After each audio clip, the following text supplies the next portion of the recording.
안녕하세요. 네오 IT팀입니다. 오늘은 IoT, 사물 인터넷 이야기를 한번 해보겠습니다. 그것도 이 지능형, 지능형, 그러니까 지능을 가지는 사물 인터넷 기술입니다. 이 사물 인터넷 기술이라는 것은요, 일단 이러한 사물들, 이게 뭐 가전 제품일 수도 있고요, 스마트폰일 수도 있고, 각종 무슨 공장의 디바이스 장치일 수도 있는데 이런 것들을 다 사물이라고 부르고요. 이런 것들이 인터넷이 된다는 거죠. 그러면 이게 주로 이제 클라우드하고 이렇게 연결돼가지고 또는 어떤 서버에 연결해서 이런 사물로부터 나오는 모든 정보들을 갖다가 수집을 해서 이것들을 자동화시키고 그리고 이 지능화시켜서 시스템을 좀 더 지능화시켜가지고 편리하게 인간에게 아주 편리하게 이용하기 위한 그러한 시스템을 말합니다. 그래서 이 지능형 이 IoT 사물 인터넷의 기술이 현재 어디까지 발전되어 있고 앞으로 이러한 기술들이 어떻게 활용될지 이런 것들을 한번 예측해보는 그러한 시간이 될 것 같습니다. 이 자료는 한국전자기술연구원에서 만든 그 기술 동향 보고서입니다. 한번 들어가 볼까요?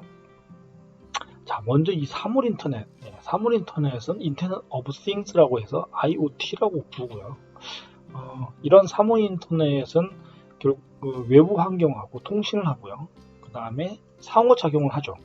그리고 인베디드 기술이 포함된 어떤 물리적인 개체 네트워크라고 규정을 합니다. 인베디드 기술이라는 것은 어떤 장치 안에 소프트웨어가 삽입이 돼서 이 안에 내장돼 가지고 이 장치들을 갖다가 동작시키는 그러한 소프트웨어 기술입니다. 그래서 인베디드 소프트웨어라고도 이제 부르기도 하고요. 결국은 이러한 사물 인터넷이라는 게 외부와 통신하면서 즉 클라우드나 어떤 서버하고 통신을 하면서 상호작용을 하는 것이고요. 인베디드된 어떤 소프트웨어나 장치들이 이 사물 이 장치 안에 포함이 돼서 결국 네트워킹을 한다 이렇게 이해하시면 되겠습니다. 자, 그래서 이러한 사물 인터넷은요, 이 모바일 장치 가장 대표적으로 스마트폰이고요.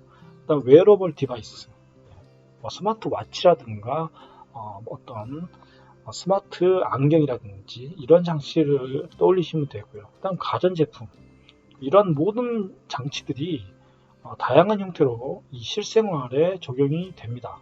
그래서 전 세계 현재 이 사물 인터넷의 디바이스의 개수가 2030년 경에는 254억 개로 늘어날 것이다. 이렇게 지금 예측이 되고 있습니다. 결국 이 수집된 데이터를 갖다가 분석하고요. 이 분석한 결과를 결국 이 현실의 어떤 응용 서비스에 제공을 하는 것. 이것이 바로 가장 최종의 목표다. 이렇게 이해하시면 되고요. 그리고 이러한 지능형 사물 인터넷 이것을 정의하자면 이 사물들이 전달을 하여 수집된 빅데이터 여기서는 이제 굉장히 많은 데이터를 말할 수도 있고요. 어떤 그 비정형, 그러니까 정형, 비정형 데이터를 모든 것들을 포함합니다. 그래서 음성이라든지 그다음에 어떤 텍스트 문자라든지 이런 이제 동영상이라든지 이런 것들이 다 빅데이터라고 부를 수 있겠고요. 이러한 빅데이터를 수집해서 이 클라우드에서 분석하고 학습, 진단한다는 거죠. 그리고 이것들을 지능형 서비스로 제공하는 기술이다. 이렇게 정의를 내릴 수가 있겠습니다. 그래서 이 단순히 사물의 어떤 무선 인터넷 기술을 내장해서 인터넷을 통해서 어떤 서비스의 어떤 데이터를 제공한다. 이런 개념이 아니고요. 이런 개념을 포함하죠. 이런 것들을 넘어서서 이 클라우드와 인공지능을 적극적으로 활용하는. 그래서 이용자에게 이 분석 결과하고요. 이 최적의 의사결정 정보를 제공한다. 이것이 바로 핵심이 되겠고요. 그렇다면 이 지능형 이 IoT 디바이스는 현재 어떻게 지금 발전해 가고 있는 건지 이걸 들여다보자면 가트너가 그 2020년에 10대 전략 기술 중에 이 자율 사물이라는 이런 거를 포함했습니다. 이 자율 사물. 이거는 그 인간이 수행하던 기능들을 자동화하는데 인공지능을 활용하는 그러한 개념입니다. 그래서 이 어떤 사물 인터넷에 이 AI를 적용시켜서 이것들을 좀 더 진화시킨 것, 이것이 바로 자율 사물이고요. 이런 자율형 IoT 디바이스가 결국 자율 사물이 되겠고요. 이제 이러한 자율형 IoT 디바이스는요, 이 온 디바이스 AI 기술을 이용하는데, 온 디바이스라는 것은 이 중앙 서버를 통하지 않고요. 이 디바이스에 내장된 칩, 이런 칩들, 이게 이제 CPU나 GPU나 또는 NPU라고 부르기도 합니다. 이런 칩에서 직접 연산 작업을 수행합니다. 그러니까 예를 들어 스마트폰 안에 칩이 있는데 이게 이제 AP 칩이라고 하죠. 어플리케이션 프로세서라고 부르는데 이게 이제 이 칩에서 이 내장된 칩에서 이 AI 연산을 한다는 거죠. 이게 바로 온 디바이스 AI 기술이고요. 주로 이제 스마트폰에 많이 적용이 되고 있고 이 칩 2021년에 판매되는 스마트폰의 약 71%가 이런 온 디바이스 AI를 탑재할 것이다라고 예상을 했고요. 2025년 경에는요, 모든 스마트폰에 이 온 디바이스 칩이 탑재가 될 것이다 라고 예측을 하고 있습니다. 그래서 이러한 온 디바이스 AI 칩은 더 나은 사진을 촬영한다거나 또는 효율적인 전력 관리를 통해 가지고요, 배터리 수명을 좀 더 길게 연장하고요, 이러한 응답 속도, 디지털 어떤 기술을 어떤 작업을 처리하는 데 있어서 응답 속도를 향상시켜서 결국은 이 성능을 크게 개선하는 바로 그러한 기술이 되겠습니다. 그래서 이런 엣지 AI 칩이라고도 부르기도 하고요. 이 엣지라는 게 이제 어떤 주변이지 않습니까? 엣지. 그래서 결국은 어떤 클라우드가 이렇게 있다면 이 엣지 디바이스라는 게 이 주변에 이런 AI를 지원하는 온 디바이스 형태의 칩이 이 엣지 디바이스에서 연산을 한다는 거죠. 그러니까 이게 스마트폰이 될 수도 있고요. 어떤 장치가 될 수도 있습니다. 중요한 거는 이 온 디바이스 AI 칩이 이 엣지 디바이스에 이렇게 들어가 있고 여기에서 AI 연산을 수행하고 클라우드에 이러한 데이터를 전송하고 여기서 머지를 해가지고 다시 결과를 이렇게 보내준다는 거죠. 근데 이게 이제 엣지 AI 칩인데요. 이것이 이제 2020년에 약 7억 5천만 개 이상 판매가 된다고 그렇게 예측을 했습니다. 그래서 대표적인 게 뭐 이러한 NPU, Neural Processing Unit, 이 대표적인 어떤 장치가 되겠고요. 이러한 것들은 그 메모리 내부에다가요, 연산 작업이 필요한 AI 프로세서 기능을 더해서 이 지능형 반도체 이런 것들도 현재 적용이 되고 있습니다. 이것들을 이제 PIM이라고 부르는데요. 이 프로세싱 인 메모리 기술이라고 불리는데 이러한 그 칩들은요, 이 메모리 영역에서 데이터 연산이 가능합니다. 데이터 연산이라는 것은 일반적으로 이 CPU가 하는 거죠. 그리고 이 메모리는 데이터를 단순하게 저장만 하는 것입니다. 이 중간에 이 데이터를 저장한 데이터를 갖다가 이 디스크라는 게 있고 결국 이 디스크에 저장된 데이터를 메모리에 불러와서 이 메모리에 있는 데이터를 CPU가 가져와서 활용하고 다시 메모리에 저장하고 이런 역할을 하는 거죠. 그런데 이 메모리 안에 이 CPU가 들어있는 거죠. 이게 이제 PIM입니다. 그래서 연산 속도가 굉장히 빠르고요. 전력 소모량이 절약이 되겠죠. 예. 따라서 이러한 PIM은 굉장히 앞으로 각광받는 그러한 장치가 되겠고요. 지금 뭐 삼성전자가 이 기술을 이용해서 지금 또 이거 만들었습니다. 그래서 앞으로 이런 것들은 확산이 될 것 같고요. 이러한 진행형 IoT 디바이스에 이제 이런 것들이 적용이 되겠죠. 그래서 이 NPU, 그 다음에 PIM과 같은 이런 기술들이 탑재가 될 것이고요.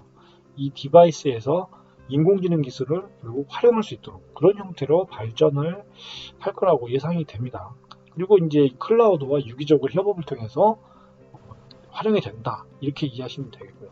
그리고 이런 IoT 지능 인터넷 기술이 이제 이 이런 지능 기술들이 현재는 이 딥러닝을 포함한 인공지능 기술을 활용되고 있고요. 기본적으로 이 빅데이터 이거를 이제 고속으로 다루기 위해서 이 GPU와 같은 고성능 연산 장치를 갖다가 활용합니다. 그래서 이런 이 IoT 디바이스가 사실은 높은 수준의 어떤 연산 능력하고 이 충분한 메모리 용량이 안 되기 때문에 이러한 딥러닝을 포함한 이런 인공지능 기술이 적용되기가 쉽지가 않죠. 예, 쉽지가 않기 때문에 결국은 이러한 이런 문제를 해결하기 위한 연구들 굉장히 많이 이제 최근에 진행되고 있는데 그 대표적인 게 바로 연합학습이라는 겁니다. 예. 이 연합학습이라는 거는 디바이스 자체적인 그런 학습으로 일반적인 지능 기술 이런 것들과 유사한 성능을 보일 수 있게끔 그런 것들을 할 수 있게끔 지원하는 바로 그러한 기술이 되겠고요. 이런 오픈 AI 같은 거 이런 거를 활용해서 이제 분산 강화 학습을 통한 어떤 사물 간의 협업 기술 뭐 이런 것들도 이제 현재 많이 이제 연구가 되고 있는 상황이고요. 그래서 결국은 이런 이 지능형 IoT 이게 이제 이걸 하기 위해서는 결국 인공지능을 경량화 시켜야 되는 거죠. 예. 그래서 이런 경량화 기술은 사실 이게 이제 이 지능을 고도화시키는, 그러니까 이 IoT를 지능화시키는 가장 핵심이다. 이렇게 지금 얘기가 되고 있고요. 결국 이런 지능형 IoT의 머신러닝 기술이 각광받고 있는데 대표적으로 이제 활용되는 게 이 디바이스 활성화 기술입니다. 인공지능 스피커를 예로 들 수가 있겠고요. 뭐 헤이 시리, 뭐 헤이 구글과 같이 이렇게 사람이 이렇게 호출을 하죠. 예, 이렇게 어떤 키워드로 이 디바이스를 활성화를 시킵니다. 예, 그러면은 이 활성화된 이 디바이스는 거기에 반응을 해서 동작을 하는 거죠. 그래서 이때 이제 저전력을 지향하는 IoT 디바이스들에게는 바로 이러한 기술들이 이제 필수적이 되겠고요. 뭐 예를 들어서 이제 뭐 사람이 존재할 때 뭐 조명이 켜진다라는 상황 이런 상황이 되겠고요. 특정 상황에서 뭐 인지됐을 때만 카메라가 촬영된다 이런 이제 상황에서 이제 이런 기술들이 활용이 되고 있고요. 그다음에 이제 이상 탐지라는 게 있는데요. 이상 탐지라는 거는 이런 IoT 이런 센서들이 수집하는 시간에 따른 데이터의 변화량에 대해서 분석을 합니다. 그래서 시계열적인 시간의 흐름에 따라서 어떤 특성을 갖는 이런 이상 패턴 이런 것들이 탐지될 경우에 이것들을 알려주는 기술이고요. 이런 이상 감지가 됐을 경우에만 결국 데이터를 서버로 전송을 합니다. 그래서 이제 이렇게 활용이 되고 있는 것이고요.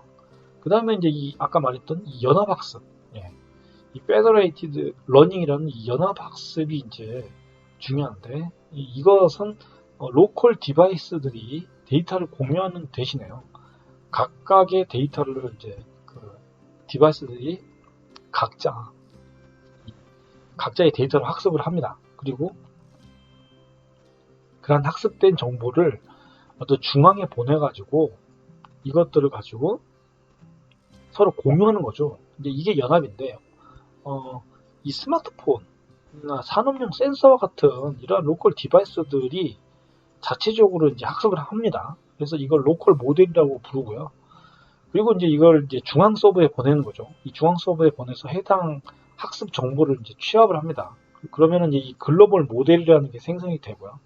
그리고 이제 이 로컬 디바이스들은 이 글로벌 모델을 참조해서 이제 이 지능을 이런 주기적으로 이제 업데이트, 갱신을 하는 거죠. 예. 그래서 이게 이제 이 막대한 컴퓨팅과 네트워크 자원을 절약하는 이점이 있고요. 결국 이 각각의 어떤 디바이스들이 글로벌 모델에 근접한 성능을 가질 수 있는 그런 이점이 있습니다. 그래서 이걸 이제 좀 더 설명하면 이렇게 되는 거죠. 이제 FL 사물 인터넷 아키텍처라고 얘기를 하는데요.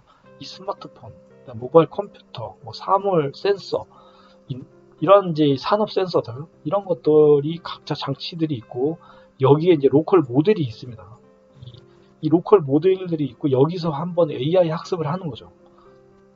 결국 여기 이제 로컬 데이터가 있는데 이게 이제 학습 데이터고요. 이 학습 데이터를 가지고 자체적으로 디바이스가 학습을 하고 그 결과를 이제 중앙에 이렇게 전송을 합니다. 그래서 전송을 하면 다시 한번 중앙에서는 이런 학습된 결과를 가지고 다시 이제 결합을 시키고 연합을 시킨 다음에 다시 이제 이걸 다시 학습을 해서 글로벌 모델을 또 다시 만듭니다.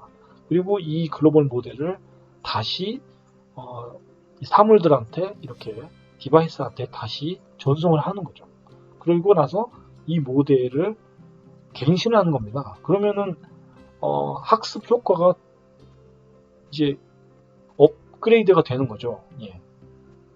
이렇게 하면 더 사물이 더 지능화가 효율적으로 할 수 있다는 점. 바로 이게 이제 연합 학습이고요. 결국 이런 IoT 디바이스들이 이러한 어그리게이터라고 하는 이러한 장치를 통해서 이 데이터를 갖다가 수집을 하는 것이고요.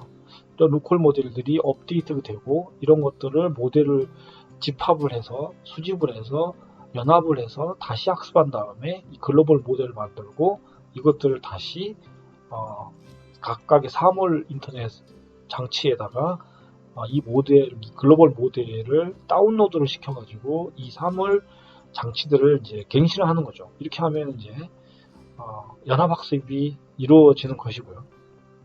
그리고 이런 어그리게이터를 활용해서 FL 사물 인터넷이라는 이런 기술들이 이제 등장을 한 것이고요. 이 산업용 디바이스들에게도 이 연합학습이 적용이 된다면 이 지능형 산업용 로봇들 이런 로봇들이 데이터 대신 학습된 모델 정보를 서로 공유를 하게 되기 때문에 네트워크 자원을 효율화하면서 높은 학습 성능을 낼 수가 있는 장점이 되는 것입니다. 그래서 이러한 이제 지능형 이 사물 인터넷 이런 것들은 이 사물 공간 사람의 결국은 이 긴밀하게 연결을 하고 이 사물 디바이스 이걸 이제 통해서 데이터를 갖다 수집하고요. 그리고 이를 기반으로 분석하고 예측하는 그러한 지능형 플랫폼 이걸 이제 이 지능형 IoT 플랫폼이라고 이제 얘기를 하는 것이고요. 이러한 IoT 플랫폼이 현재 아주 고성장을 하고 있습니다. 그래서 이러한 IoT 플랫폼이 이제 뭐 서버 클라우드에서 사물이 전달해 수집된 데이터를 기반으로 분석하고 의사결정을 수행합니다. 그리고 이것들을 다시 인터넷 기술을 지원하는 방향 이런 방향으로 이제 발전하고 있고 그리고 이런 것들이 이제 인공지능하고 융합이 되면서 더 발전하고 있죠. 그래서 이 지능형 사물 인터넷 플랫폼이 이제 이 클라우드 기반의 플랫폼으로는 이러한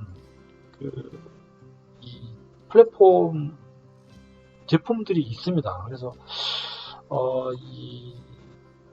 이런 제품들을 한번 찾아보시면 뭐 좀 도움이 되실 것 같고요.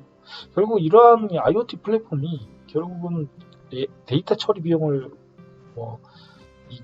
증가시키고 이제 클라우드의 가장 큰 문제점 중에 하나인 거죠. 클라우드에서 발생하는 문제점이 바로 이런 겁니다. 데이터 처리 비용을 증가시킨다든가 응답 지연 시간을 이제 증가시킨다거나 보안 문제 이게 이제 그 클라우드의 가장 큰 문제점인데 이런 문제를 해결하기 위해서 이제 엣지 IoT 중심 엣지 디바이스와 같은 이런 장치들이 필요한 것입니다. 그래서 이제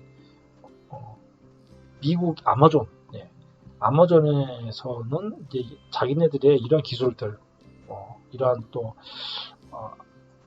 애저와 같은 이런 플랫폼에서 애저 IoT 엣지와 같은 이런 플랫폼을 또 개발을 했습니다. 그래서 이제 이런 게 이제 그런 역할을 하는 것이고요. 그 외에도 오픈소스도 생태계가 있는데 오픈 하브라든지 쿠라라든지 플로우와 같은 이런 이제 플랫폼들이 또 있겠고요. 이렇게 이제 IoT 디바이스가 결국 지능과 데이터가 이제 폭증하고 이런 폭증을 했기 때문에 이제 이 클라우드 처리 한계점이 발생됐고 이 지능형 IoT 플랫폼이 결국 필요한 것이죠. 그래서 스마트 시티 서비스라든지 스마트 재난 대응 등 이런 대용량 데이터 처리가 필요한 부분, 이런 부분에 이제 필요한 것이고요. 또 외부의 개입이 최소화된 그러한 환경에서 어떤 복잡한 사물의 동작을 요구하는 그러한 어떤 서비스들의 바로 이러한 엣지 디바이스, IoT 플랫폼, 지능형 IoT 플랫폼 이런 것들이 이제 필요한 것입니다. 그리고 이제 이 디지털 트윈이라는 곳에도 이 사물 인터넷 플랫폼이 적용되고 있는데요. 이 디지털 트윈이라는 거는 이런 겁니다. 현실의 세계에 사물 인터넷 기반으로 디지털한 정보를 갖다가 저장하는데요. 이를 바탕으로 인공지능, 시뮬레이션 기술이 융합이 됩니다. 그래서 이 현실 세계에 어떤 장치라든지 어떤 시스템이 있다면 어떤 물리적인 거죠. 이 물리적인 거를 이 가상세계로 그대로 가져와서 시뮬레이션을 하는 거죠.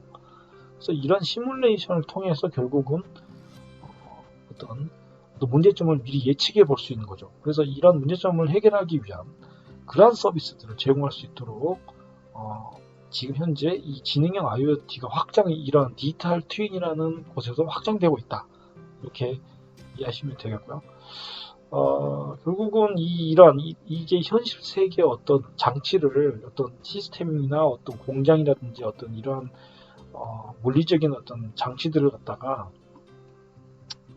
장비라든지 이런 것들을 갖다 모사를 한 것이기 때문에 결국은 이 디지털 세계의 장치를와 그대로 재현해서 시뮬레이션을 하려면 이 실시간으로 데이터가 동기화가 필요하고요. 결국은 이 모의 실험한 이런 결과가 물리적인 대상에 그대로 재현이 될 수 있게끔 최적화시키는 것. 이것이 바로 이제 이 디지털 트윈에서 굉장히 중요합니다.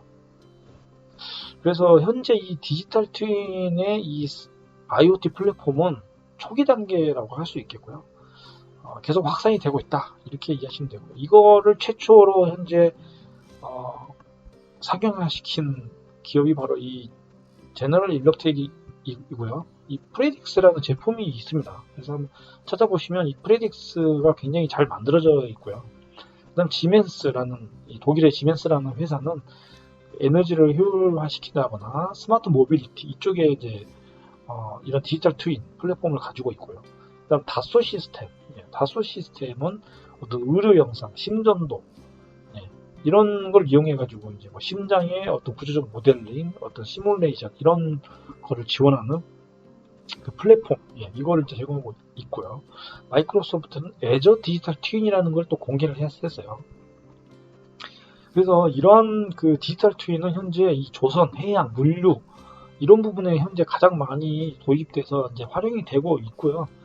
앞으로 이 디지털 트윈은 스마트 시티라든지 각종 산업 분야에 적용이 돼서 아마 발전할 거라고 지금 예상이 되고 있습니다. 결론을 내리자면 결국 이 지능형 사물 인터넷 이거는 실제 현장에 적용하기 위해서는 사실 이 디바이스에 사용되는 센서 이게 이제 굉장히 중요합니다. 이 센서가 가장 중요하죠. 이게 정밀도가 일단 굉장히 좋아야 사실상 의미가 있는 것이고요. 결국 하드웨어 기술, 그다음에 디바이스에 최적화된 소프트 기술 이것들을 확보를 다 해야 됩니다. 이게 돼야 이제 이런 지능형 사물 인터넷 기술이 또 접목을 해서 뭔가를 해볼 수 있는 거죠. 그래서 이게 이제 사실 또 중요하다. 그리고 결국에는 이 사회 문제를 해결하기 위해서 이 지능형 IoT 기술이 활용이 돼야 되고 그렇게 해야만 어떤 인간 세상에 우리 인간들이 살아가는 데 있어서 굉장히 편리함을 누릴 수 있고 결국에는 삶의 질이 올라가는 그러한 도움이 되지 않을까 이렇게 생각이 듭니다. 오늘은 여기까지 하겠습니다. 시청해 주셔서 감사합니다.